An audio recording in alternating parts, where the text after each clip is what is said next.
This week on Dog-Eared, Barry solves a whodunit, you tell us about mysteries, and we share a tip of the week for guessing endings.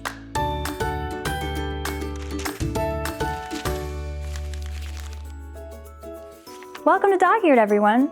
Each week we spotlight a book we love so much it's dog-eared. Today, our theme is mysteries, and as it turns out, we have a little one on our hands at the moment. It isn't a little mystery, Vanessa. It's a huge one. A mystery so big, it could involve dozens. Apparently, somebody's been going into the break room and eating Barry's cookies. Not just eating, taking a bite and putting the cookie back. Who would do that? Ew, who indeed? Well, I'm gonna find out. And by the end of this episode, I'm gonna solve the mystery of the cookie half-eater who is currently unknown. Okay. If you don't mind, I'm gonna collect some evidence. Sounds good. And while Barry gathers clues, we'll take a peek at another captivating whodunit mystery, our book of the week.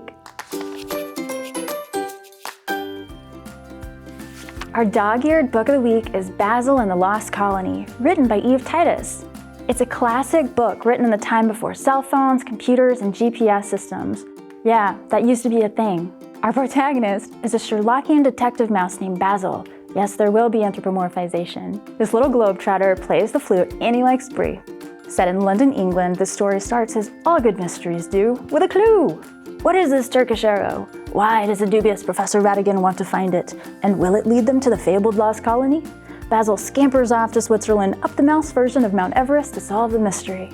This book is a treat for kids who are starting to read chapter books and love puzzles. It's a dialogue-driven story, so as I read it, I imagined Basil deducing in a British accent, which made it extra fun. It's kind of like the mouse version of Benedict Cumberbatch. For inspiring kids to realize that everything is possible if you just put some thought into it, I love this book. So, Barry, have you found any more explosive clues? Tons! I dusted the entire office and I found the cookie eater didn't leave any footprints, which means of course he would have had to rappel down from the ceiling using a wire and hover above the cookies. I also found several strands of red fiber, which I'm going to take to a lab and have analyzed. Then I'll be one step closer to finding the cookie half-eater who is currently unknown. Right. So, you know we have a security camera in the kitchen and you could just go look at the footage. Oh, yeah, I guess I could do that too. And now, what do you know? Over on our official Literati Kids Facebook page, we asked our club members and their kids about mysteries. Our first question is, would you rather go on a scavenger hunt or get a surprise present? Mia, age 9, says, I'd rather have a scavenger hunt because it's basically more surprise presents that you have to find. Very good point. Yes. Our next question is, why do mysteries tickle the imagination? Mia, age 9, says, because then you can imagine what's going to happen next. Yeah. Personally, I don't like being tickled. It makes me pee my dust jacket. Why do you think mysteries tickle the imagination? Join the conversation in our official Literati Kids Facebook group. And now, our tip of the week.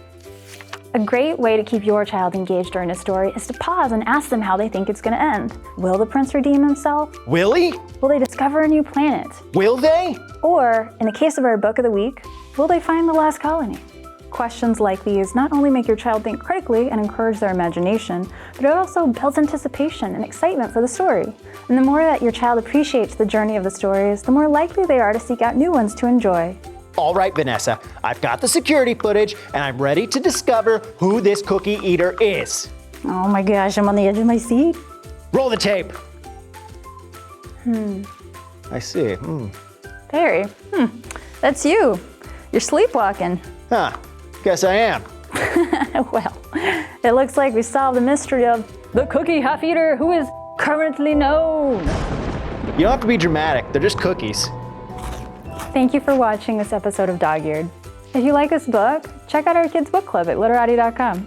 And if you like our show or magical talking books, hit that subscribe button and click that bell. So until next time, happy reading, everyone.